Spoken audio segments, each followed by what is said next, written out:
ایک شرمناک بل لایا جا رہا ہے اور ایک متنازع قسم کا بل ہے یہ. اس میں کہا جا رہا ہے کہ کوئی بھی جا کر سندھ کے اندر جو ہندو بستے ہیں ان کو اسلام کی دعوت نہیں دے سکتا.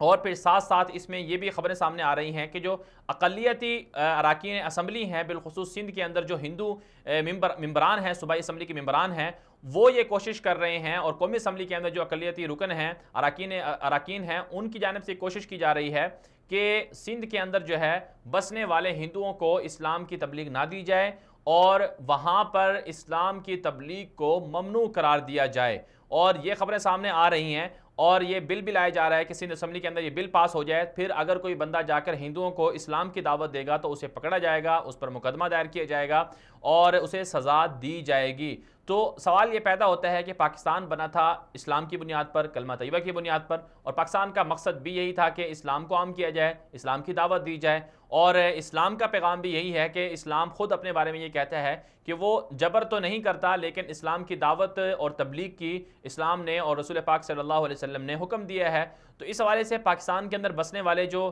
اقلیتی برادریاں ہیں ان تک مسلمانوں کا جانا، داعیوں کو جانا، ان تک پہنچانا، دعوت دینا تو یہ بہت ضروری ہے. لیکن یہ بل پھر کیوں لائے